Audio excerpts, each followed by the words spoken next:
I've been Romic. I've been Romic, lad.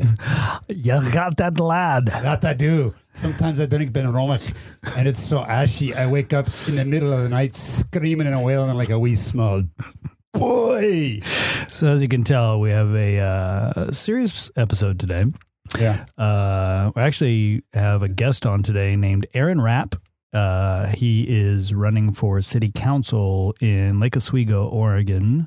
And we wanted to have him on, talk about local politics, what it's like to throw your hat in the ring. Politics writ large. Running as a Republican in 2020, which he is locally. And he's a good guy. I happened to meet him in a completely unrelated way, and we hit it off. So was that a rehab? Yes. It's funny enough. Originally, I asked him to come over and we'd set up out back and share some whiskey and talk a little bit about all those topics. And he was all in. And then that scheduling kind of fell away last week. And now he's out at the coast with his family, but he's going to call in with whiskey in hand. And we're here with, as you could tell by our witty rapport. I don't want to be elitist, but rapper.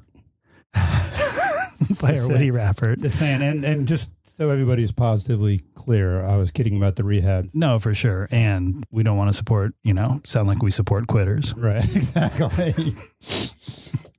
But Roger that, man.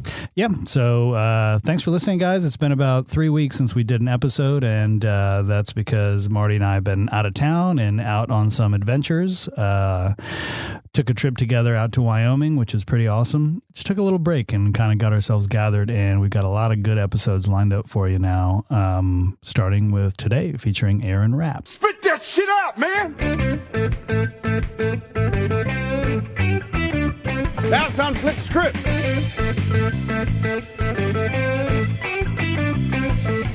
So, Aaron, we've got, for our listeners, you and I met last month in a completely unrelated field, and we hit it off, and then you told me you were running for city council in Lake Oswego, and it just kind of sparked my interest in terms of, you have your own professional career. You're not a professional politician. You have worked elsewhere for many years and traveled the world, and born and raised here in Lake Oswego, right? I was actually born in Portland at 9 months. We moved to Lake Oswego. Yeah. So I was about 3. And then my dad fell on hard times and we had to leave Lake Oswego and move to Raleigh Hills. So the majority of my life was spent in Raleigh Hills. And then I moved my family back to Lake Oswego about 10 years ago. Right. And you, at some point made the decision to throw your hat in the ring for local politics. And I was just kind of curious about that, man. First, curious about the impetus and what drove you to it. You have other things going on in your life. And then also curious about your experience in this process and what you hope for going forward. But first of all, tell us about what was the impetus. What drove you to throw your hat in the ring? How much time do we have? I mean, as much as you need, brother. Yeah. I mean, when we met a month ago, it was really cool. I think we hit it off. We had, like-minded people. And so I appreciate you guys having me on the podcast. I never, so in my corporate life, I work in marketing. And I never really was one to do charity work, never really wanted to do community service, never really wanted to, do anything other than, do my job, come home, be with my family. I'm a very private person. Right. There's nothing really interests me in doing anything else than that. And about 4 years ago, I had just transitioned to this new role that I'm in, or was in 4 years ago. And part of my previous job I really missed, because my previous job was very much into strategic planning and numbers and budgets and figuring out, okay, how are we going to pay for this, and what are we going to cut to pay for this? And I really love just the analytics and spreadsheets and ones and zeros. And, I'm a black and white kind of guy, so I like things that add up really easily to whole numbers. You get along with my wife really well. Oh yeah, you guys would be like working on spreadsheets and just yeah. And so that was in my new job that I just transitioned to. Had less of that. I missed it. I liked it. I was talking to my wife around the table. I was like, oh, I wish there's some way to kind of keep that side of my brain sharp while I'm in this new role. And I was looking in the local paper, and it had said there's an advertisement for Lake Oswego Budget Committee applicants. And I turned to my wife, like, I've managed $500 million budgets before. Like, a city budget of $150 million or $75 million is nothing. And so that seemed like some way to kind of keep my brain sharp. But I thought to myself, maybe the time is right for me to grow up and start serving others and just committing a little bit of my time to civic service, right? So nothing more than that. Just keep my brain sharp and help the community a little bit, the community which I felt, connected to and really wanted to serve. And so, and look, the lift was very minimal. We're talking 2 meetings a year. Uh-huh. So the time commitment was nothing. And how old were you at this point, Aaron? Well, I'm 42, so that would have been 38. Okay. So maybe 39. So, by the way, if I'm winded, it means I'm literally walking up hills right now. Yeah, no, that's we like to encourage physical fitness. Yeah, Everybody on our there's a few things that people come on our podcast have to do, and crushing walnuts with their glutes is one of them. So. Yeah. Well, so actually, I turned my Garmin on to monitor my walk to make sure I got credit for it too. So. Right. You are like my wife. Yeah, man. That's... So I threw my name in the hat in the ring for this thing and did an interview. They hired me, and it was great. It was just exactly what I was looking for. It's a civilian oversight of the city council's management of the budget. 2 meetings a year. The meetings are like 2 hours. Very low lift. Exactly what I wanted. Nothing more than that. Didn't want anything more than that. And so fast forward to the end of last year, end of 2019, and I was always the first one to admit in these meetings that I didn't know everything that was going on. I didn't understand a lot about city or municipal politics or government. I was just more of the guy in the meetings going, why are we spending the money here? We don't have the money. If we need to spend money here, we got to take it from somebody else. We can't raise taxes. I was more of a fiscal responsibility minded person. So but during this time, I'd made friends with other council members because I would ask them on the side, like, hey, I didn't understand what happened or what so-and-so said or this happened or whatever. I'd ask people for feedback and, just trying to understand the nuances of municipal politics because I didn't understand it. And so I made some friends on the city council just because I was always asking them questions. And end of last year, a couple of them pulled me aside for coffee. And I thought this was just hey, how are you doing? Do you have any questions? Just a touch base. And they were smiling like, hey, we'd like you to run for city council. Uh-huh. Wow. And I go, I don't know if I could swear on this podcast. Absolutely, you can. My immediate exact quote was, no fucking way. Right. There's no way you're going to get me to be in city government, be a politician. Why? Right after college, I didn't know what I was a typical senior graduating, didn't know what I was going to do. I fell ass first into an internship in Washington, D.C. for congressman. Oh, okay. And so, I flew to D.C. and spent the summer in D.C. And watching how the donuts are made in D.C. is the most gross experience you'll ever see. Right. Like, just no one cares. They're all there just to continue their dominance and their power. And it's gross. And it left a bad taste in my mouth. I'm like, I'll never be a politician ever. It's a dirty, dirty business, which everybody already knows, but I saw it firsthand. So that's what I told them. I'm like, I'm not interested. By the way, I'm super flattered that you asked. Thank you. I mean, it's obviously you guys would understand, like anybody that asks you to do that, it's a compliment. That's nice that they ask. It's a compliment. So I said, thank you very much. I'm not interested. And that I'm not running or I'm not doing budget committee to be aspirational. There's not a next step for me. This is it. All I want to do is this. And they said, that's exactly why we want you to run. because you're not aspirational. You're not going to make decisions to get you to mayor or to get you to state senate or whatever.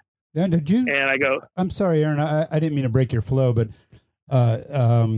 did you sense that they were saying that because they thought that they were true blue themselves, or were they political, or were you seen as no threat to them because you weren't aspirational?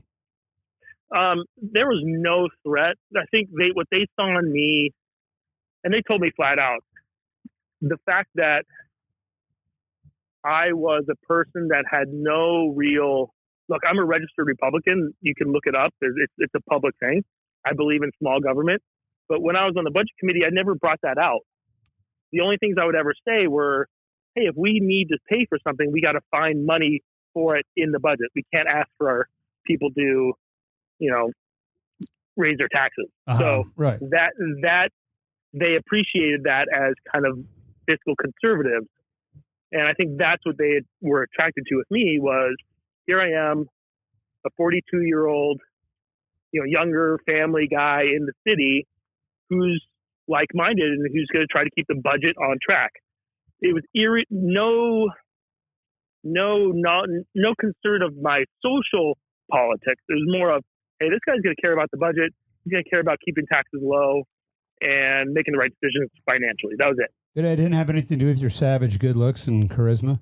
Savage good looks and just, monster bench press. Yeah, totally. Dude, exactly. Say no more. Monster bench press. That's what I vote on. Hard stop. I'm your typical American, and that's what I think's important. Yeah.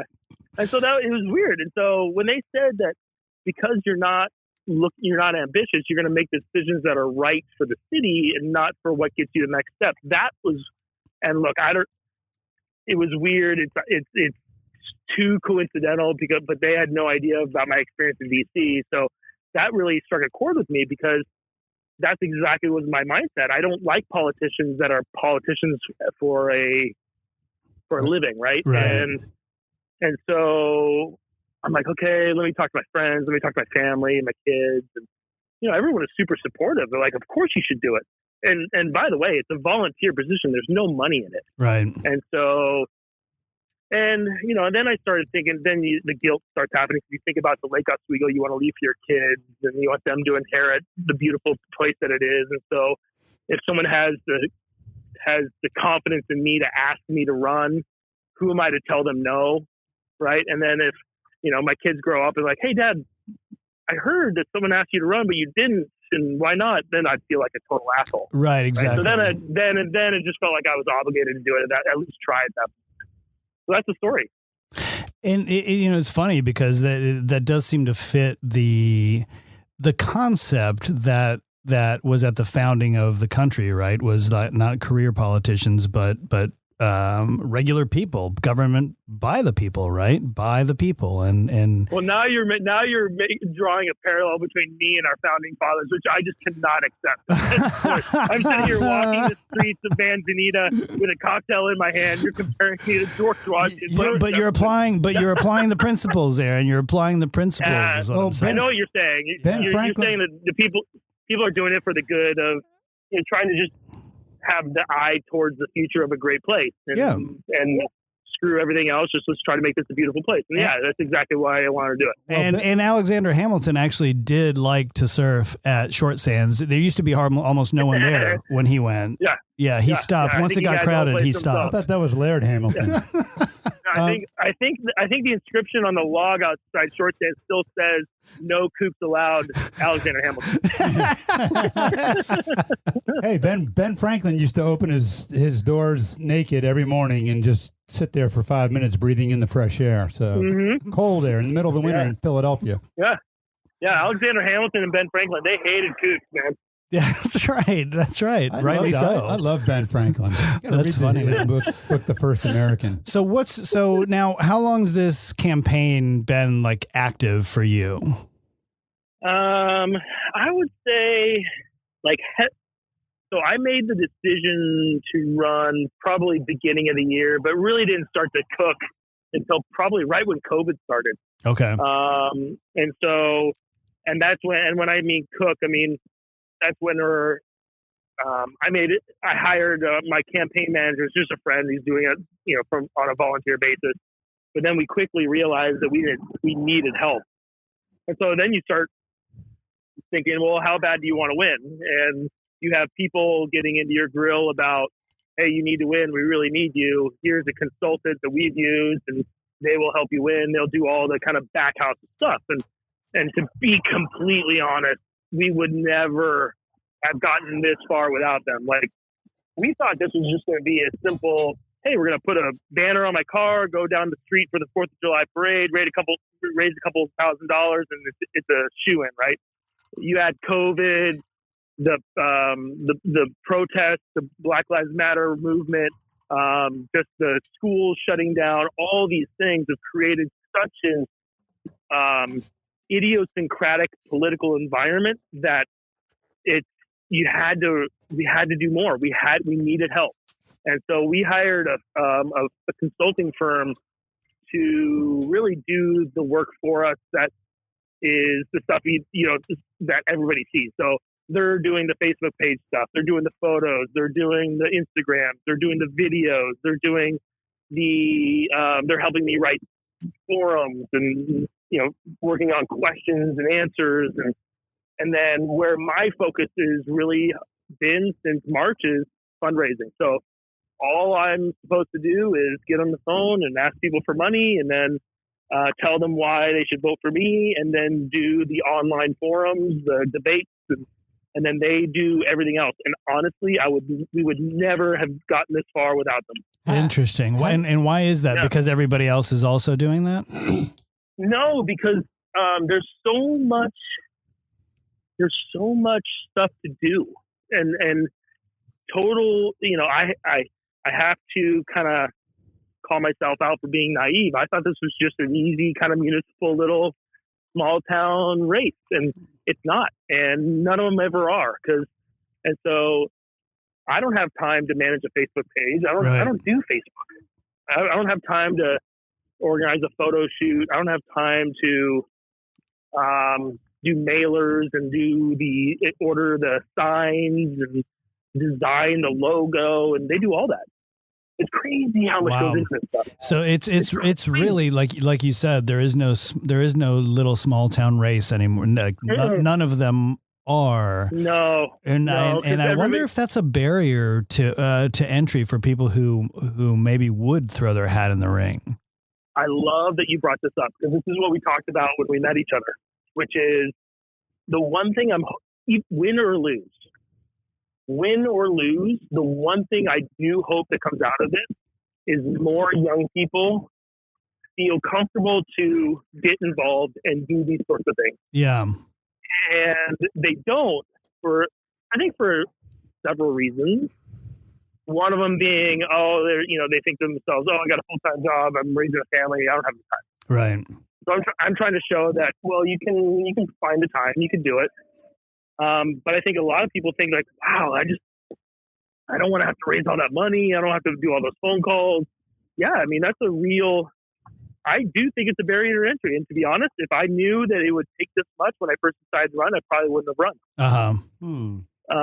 Because it's hard. And I'm not naturally an extroverted person where I feel comfortable just calling a phone number and saying, hey, my name's Aaron Rapf. I'm running for Richmond City Council. It's hard. Can we talk about my campaign?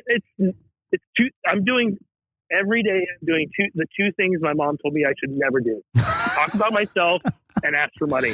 Okay. Yeah, it's funny because I guess it's not funny. I mean, I'm pretty extroverted, and I would love calling people up and yucking it up, but I would loathe the idea of asking for money. It sickens me that that's part of it. It is, because a big part of it. Here's the kicker. Let's assume I say, you know what? I'm going to run, but I refuse to fundraise. I believe that campaign finance reform should happen, and money should not factor into political races. Let's just say I do that. I would get killed. I would have no chance of winning because all my opponents would still raise the money. Right. And would use that money how? Like how that would directly kill you? Well, so it's all about voter outreach, especially with COVID. You can't really go door to door, right? Like what normal people would do, which would be you knock on the door. Hey, my name's Aaron Rapf. Here's a flyer. I'd like to talk about my campaign. You can't do that because you have to social distance. It looks weird when a 42-year-old guy walks up to your door, knocks on, he's wearing a mask. Like it's just right. The optics don't work. Aaron, I got to say, some Republicans are actually doing that. Some of them are holding. Some of them are holding rallies without masks, and so I've heard. Yeah, they get COVID. Yeah, so I've heard. I mean, right? I don't know. Some Republicans. Some people are doing it. Yeah, right. Some Republicans. Many people are saying, is all I'm saying. I've heard from the interwebs. Yeah. No, but you're right. So, but I didn't want to do that, and Right. I didn't want to put people at risk. I didn't want to make people feel uncomfortable. So we just couldn't do that. And so what it comes down to is this is a campaign purely based in marketing, and so it's yard signs. It's like I said, social media. It's showing up on Zoom forums. It's mailers. Mailers are. Yeah. No idea. Sending a mailer out, it's like each mailer is $6,000. Wow. You got to be kidding me. Wow. $6,000. You do that 3 times, that's $18,000. Wow. I guess the most important question I want to know is, what did you have to do with Hunter Biden's emails? And we need to get to the bottom of this in 5 days. Oh my God! Can I be honest with you? I don't watch the presidential debates. I refuse to watch them. Yeah, I don't blame you. And that's another reason why I didn't want to do this, is because politics has just been so muddied in the last 4 years, and longer than that. And I just, the minute you start running for something, the minute you become a public person, and people start digging into you, and I don't like people, I don't like people talking about me. I like my private life. And then I knew also that my party affiliation would be a problem. I wanted to ask you about that, because running as a Republican in 2020 is a very specific experience. But is Lake Oswego, I mean, I got to think Republican, how Republicans used to be defined. I'm not sure what a Republican is anymore, to be honest.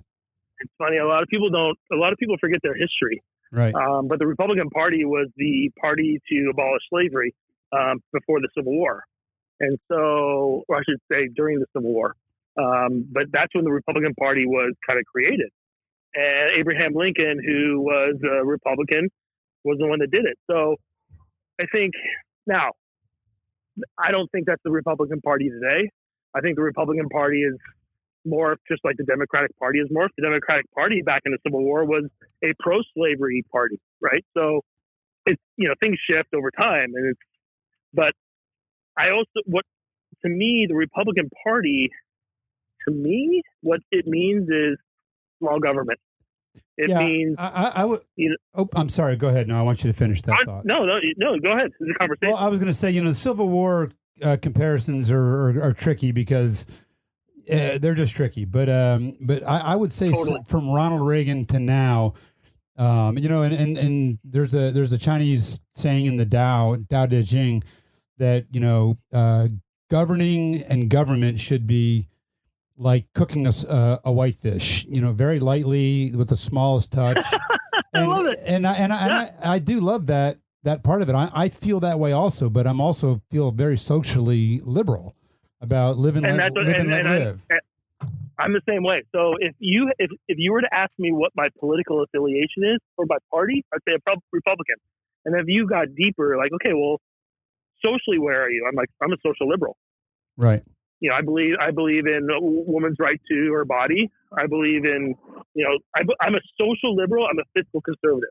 So some people will come to me like, well, you're what do they call a libertarian? Right. They'll say, well, you're a libertarian. I'm like, well, okay, if you think I'm a libertarian, fine. But what I truly believe in is the underlying ethos of the Republican Party, which is small government. Henry David Thoreau, I'll throw a quote at you. Henry David Thoreau had a great quote in Walden Pond, which was, "That government which governs least governs best." How about that one? Yeah, I love it. Same principle. And right? I love that it came from Thoreau.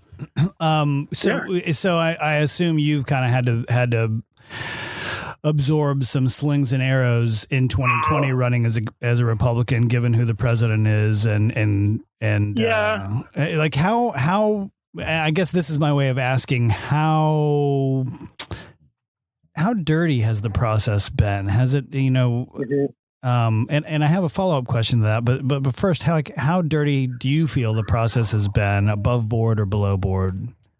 I think it's been dirtier than I thought it would be. Yeah. Wow, even at the local level?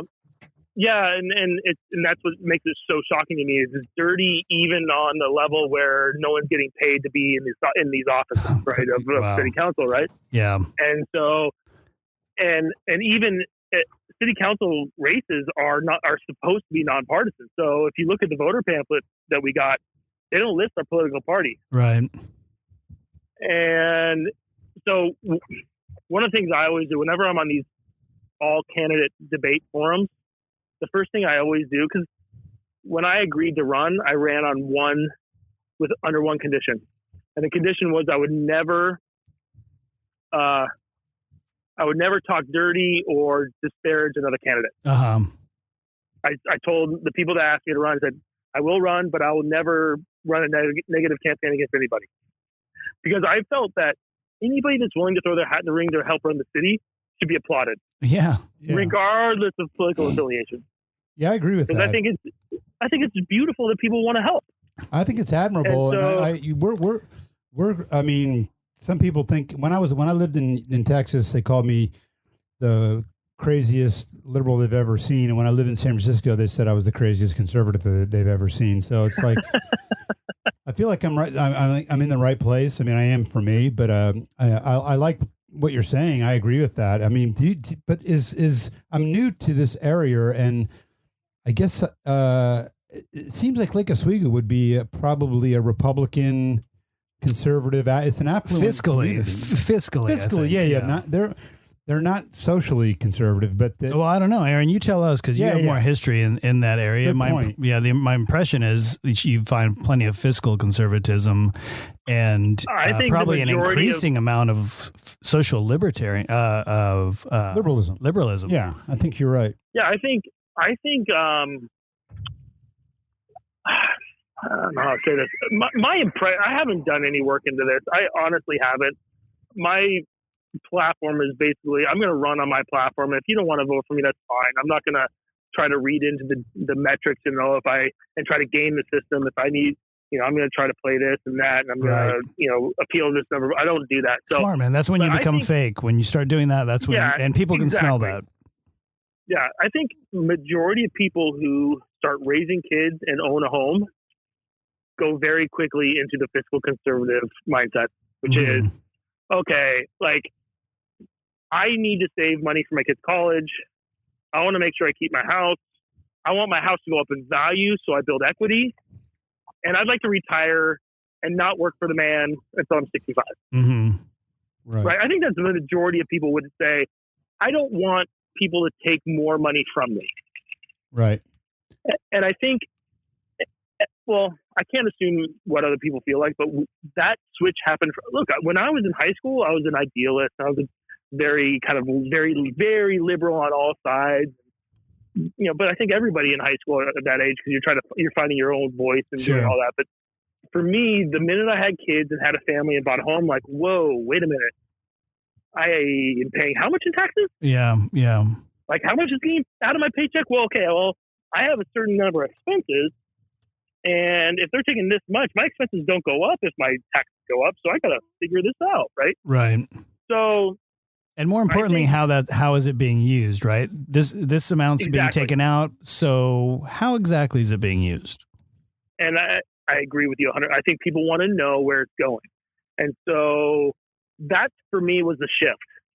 And it's been weird. So I think if you were to look at my campaign over the last 4, 5, 6 months, I think you would be hard pressed if you weren't able to look up that I'm a Republican. I don't think you would you would immediately think I'm a Republican based on the things I've said or put on my website or put on Facebook. I would agree with that, Aaron, and give as someone who ran into you, with a clean slate, and then we started talking about your campaign and the process and your experience. I really, had you not told me, I would have had a hard time pegging you as certainly not an extremist in either way. And then okay, where does he land on the spectrum? I really would have had a hard time pegging you. Isn't that the problem with politics? I mean, well, sure. So I would consider myself more as a moderate. I think the right place for anyone to be is in a balanced place on the spectrum. I would agree. In my opinion, anybody far right or far left is going to be a problem. I think that anybody should be able to identify and or agree with ideas or opinions from the opposite side. Yeah. So how do the moderates flex their muscle, Aaron? And this goes beyond your campaign and your experience. This goes to politics writ large. Is how do moderates, which I would include myself in that. I'm not sure about Marty. I'm still trying to make up my mind about him. But I love that question. Unlike most of AJ's questions, but I gotta say, I'd like to add to that. It's like, do you think that are as many moderates, so to speak? I'm registered as an independent, but do you think that there are as many moderates and independents, or as there are the fringes? I mean, fringe obviously sort of blows that definition around, or but in the hard, maybe the hard tribalist portion of the right and the left. Yeah, I mean, do you think that? Because it seems to me like most people are in America center, maybe center right, but center and moderate, but somehow all the voices we hear are the extremes on both sides. I think that's the problem you have. And I think, look, I love posting pictures of my kids and my cat on Instagram and looking at other people's kids on Instagram and their cats and stuff. But I think the internet is one of the worst well, I shouldn't say that, because you can get a lot of information from the internet, but you can get a lot of fucked up shit on the internet too. So I think and you've heard this everywhere else, is the internet has amplified the voices of the marginalized. And what I mean by marginalized, I don't mean the people that are marginalized for the wrong reasons. But I mean is the people, the extremists, the people that honestly you don't really want to talk. Right. The QAnon stuff. The QAnon, and then it amplifies the message, and that creates so much discord and it disseminates further and further and further down the chain because it's so amplified, and that's created such a bad environment for information. And so I think the majority of America is in the middle. Liberals all have a little bit of right in them. They agree that, I don't really want all my money taken away in taxes. Right. Nobody's looking forward to a 70% tax rate. Yeah. No one, I don't think you're ever going to find somebody that says to you, I want them to take more money out of my pocket. And then you have the people on the right who are saying, well, you have people on the right going, I think that anybody who loves each other enough should get married. I think that's fine. I don't care, and that's the way I stand. I don't care who marries who. As long as you love somebody and you want to commit your life to them, I think that's beautiful. Let's go for it. Do I think that a woman should have the right to control her body and do what 100% yes. So but that's not considered a right Republican mindset. And but I think everybody's in the middle somewhere. Now, what I also think is in the last 4 years, it's not very good for someone's livelihood to come out and say they're Republican. Right. And so I think you have a lot of people going, well, I'm a Republican, so I'm just going to stay quiet. Or I'm a Republican, so I'm just going to register an independent. So I don't have to deal with I don't have to deal with it. Interesting, because I see I see in our neighborhood here, I've talked to friends about this.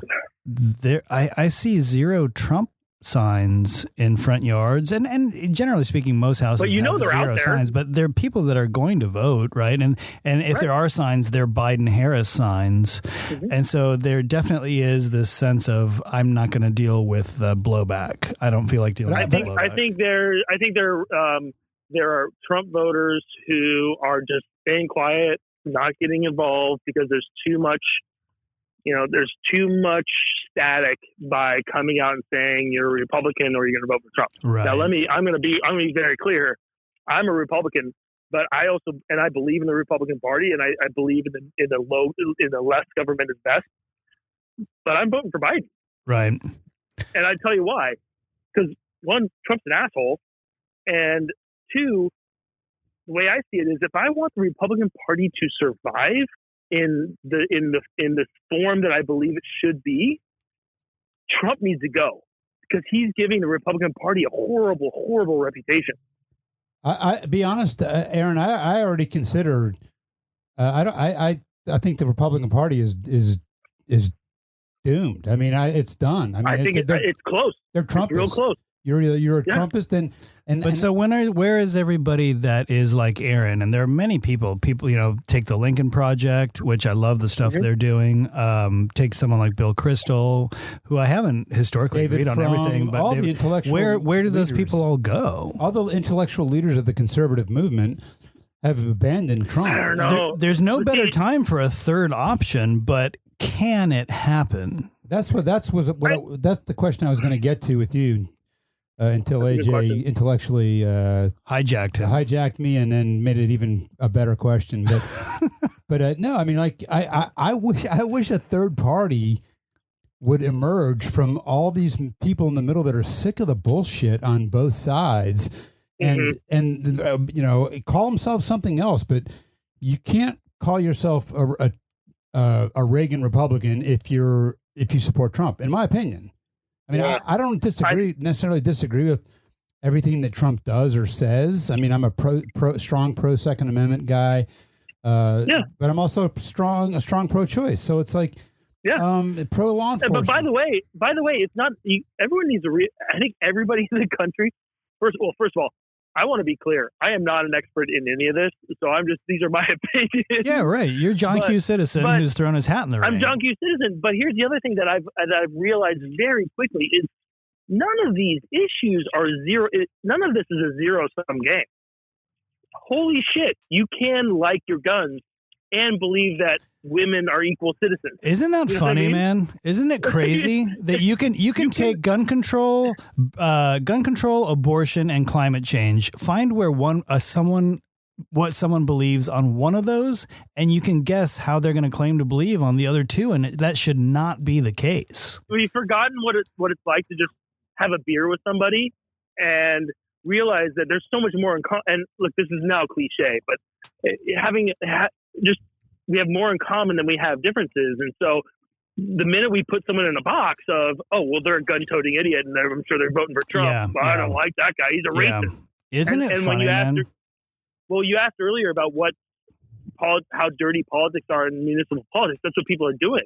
And so the only thing that my competitors have on me is the fact that I'm a Republican. And so what they're trying to do is they're trying to label me as a Trump supporter, institutional white guy who's trying to, do the same old shit. Right. Like that. And so it's their attacks are all based on assumptions, completely incorrect. Right. Like I told you, I'm a Biden supporter. I voted for Hillary. It's like, so, but that's what they have. And so what they're doing is they're trying to create this narrative of, we all know that Republicans are Trumpers, right? Right. Okay, so he's a Republican, so obviously he's a Trumper. Well, no, that's also, in my opinion, very demeaning to the voters. Mm-hmm. It's you guys are all dumb shit. So hey, by the way, I'm going to give this guy a label, and that label means all these other things, and because I know you're not going to look it up. That's So, We love our labels, don't we? We really do. You know, it's so funny. We love our labels, and we love being able to put people in a category. And you know, we're a tribal creature. We want to know, where do you stand? Are you friend or foe? And but it's, I love that. Modern politics, I think, tweaks the worst in that. It uses that in a nefarious way. And it's headline narratives, right? Everything's got to be in a headline form, and because no one reads the articles, right, and just everyone bases their opinion on the headline. So how quickly can I get a message across that will convince you of my perspective? Right. Labels. You mentioned something, Aaron, that I want to circle back to, and it's your hope that, win or lose, that your candidacy is an example to other younger, middle-aged people to throw their hat in the ring. That, you know, this is how the system works, right? Local politics, or our attention is so taken by national politics. Local politics is where the real changes that you're going to feel in your life happen, which is why you really grabbed my attention when you told me that you were running. Do you find that? Do you find that in the realm of local politics, as you've seen it, there's a lack of younger or middle-aged people, that it's really the older generations that are keeping this going, and younger people aren't jumping into the arena as much as you'd like to see it up to this point? 100%. I think the issue is people think they don't have the time for it. And look, I get it. You know, I have an 8-year-old and a 10-year-old, and they're home being, you know, they're in, distance learning at home with school. So my wife and I both work full time. Kids are full-time school. Parents don't think they have the capacity to add on more responsibilities. And frankly, I mean, honestly, I get it. Like, you're scared. You're like, I don't know if I can do anything more than this. And so at that age, you're really in the mode of, you know, you're getting your family together. Maybe you're buying your second house. You're trying to upgrade a little bit. You're trying to make sure your career is going off so you have enough money for the kids' college. The last thing you're thinking about is civic service, right? Right. And I think, so people just don't think they have the capacity or the willpower to do it. Maybe not, willpower is the wrong word, but the capacity to do it and do it well. It's a good word, though, because it can be exhausting. I mean, oh my God, as I'm sure you know, yeah. It's like, if they would have told me there would have been 6 months of another full-time job on top of my other 70-hour-a-week job, I'd be like, no, thank you. Right. But sure. But here's the thing, like, let's say I'm lucky enough to get elected and I have a 4-year term. To look back after 4 years and say, wow, I did all that. I helped the city. I did one thing that I'm super proud of that made people's lives better. Then, I mean, you're going to feel great about that. And that's all that matters.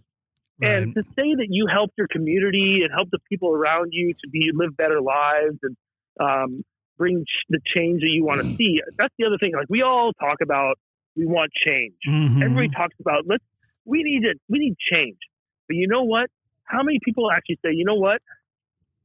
I'm going to do the change. Right. Be the change you want to see. Yeah, it's cliche, but it is, but it's true. It's a powerful. Everybody talks, but no one actually does. And so it's what I want to do is let people know that you can do this. It may be scary at first. It may feel like you don't have the time or the capacity to do it. But by God, you could do it, and you're going to feel great when you're done with it. That's interesting you say that, man, because I have to admit that one of the things that grabbed my attention meeting you was, like I mentioned when we met, I was recently talked into being the president of our neighborhood association. That's the first time I've done anything like that. You know, my family, we've bounced around. We lived in New York. We've lived in LA. We've lived all over the place. And this is our home now. This is the first time we've ever bought a home, right? We're more invested literally in this place than we have been in any other place. And and I was approached to take this position as president of the neighborhood association. But didn't that feel like when they approached you, you never considered it, but when you got approached, you're like, wow, I have an opportunity here to make a difference. I did. And I know that because you said it earlier, that the change doesn't happen at the national level. Right. Shit will never change in Washington. Yeah. You know what changes people's lives? Local. Neighborhoods. Right. Sidewalks. Paved roads. Right? Right. That stuff literally changes people's lives and makes people happy. Fill the potholes. And so fill the pothole. Make Right. the trains run on time. And so I did have that thought, and I know that on the local level in local government, and we're just so listeners know we're in the neighboring town in West Lynn, so we're having Aaron on not as like an advertisement for his campaign. We're not even eligible to vote for. Although you should vote for him. But it's a valuable conversation to have no matter where you are, and we have listeners, all over the country and speckled throughout every continent, buddy. Yeah. I noticed that locally, it is the older generations that have been involved and that continue to be involved, and there's a bit of a lack of people my age that are involved. And I noticed AJ, some of the excitement. I'm 49, okay. So the issue becomes people think they don't have time, right? Our people are 49, 42 in their 40s feel like they don't have time. They're busy raising their family. So who's left to fill that void? Well, it's not paid, so no one's going to look at it as a career. Mm-hmm. So that weeds out us. And so it's left for people who are retired and have a bunch of money and they can spend time doing these things. And so that's why these positions are filled by the same people. It's because, and so, people need to feel like, hey, if you want to change things, step it up. Step up to the plate. Let's go. It's like that famous Theodore Roosevelt quote about the man in the arena. Right. Like win or lose, man. You got dirt underneath your fingernails. You're clawing and grabbing, and win or lose. It's a great, beautiful thing. Man. I love that the imagery and the feel of the man in the arena, whether that's stepping up in local politics, but or in your life in general, or in your friendships, in your relationships. Mm-hmm. Be the man or woman in the arena. It's so valuable. We talk about the armchair quarterback all the time. Like, sure. Armchair quarterback. Like, well, it's the same thing. Like, if you're going to complain about it, do something. And Aaron, one of the things that. And I've thought about politics a little bit, but I mean, I guess the hookers and blow and all the skeletons that have come charging out of the closet since I retired from the FBI. I never did any of that in the bureau, obviously, but it's like I ran amok when I got out. But I mean, I was honored to be the class speaker at my FBI graduation class, and I went to Arlington Cemetery and saw Robert F. Kennedy's always been a hero of mine. And in his memorial, he has like a simple white cross as his memorial. And, but there's like a little waterfall there. And he has this quote from Aeschylus that says, basically, and I'm paraphrasing, that, everything that one human being does to better the lot of another is like throwing a pebble in the ocean, seemingly insignificant, but if you just throw your pebble in the ocean, they'll add up, and it can form a tidal wave to sweep away the mightiest walls of tyranny and oppression. And I know that sounds kind of hokey and all that, but I love it. And sometimes I'll wake up, whatever I'm doing, whether it's politics or not, and I'll say that I at least throw a pebble. Maybe I threw a boulder that day. Maybe I threw a pebble, but at least throw a pebble every day and try to better the lot of your fellow human being. And I'll never forget when I went to Washington, D.C. after I graduated from college. One of the first places I went was Arlington National Cemetery. And for any of your listeners, if you've never gone there, go.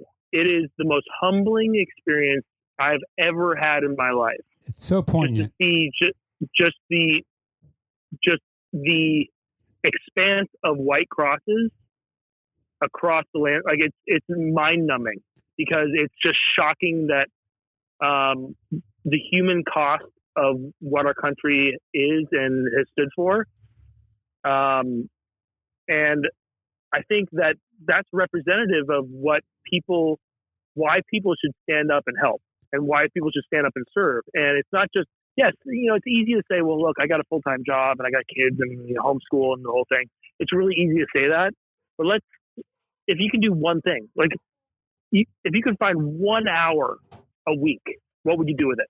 Because I guarantee you, everybody listening, everybody's got it. You can find an hour. What would you do with it? Would you go volunteer at a food kitchen or a food bank? Would you, I don't know, would you volunteer 4 hours a year to do budget committee for your local city?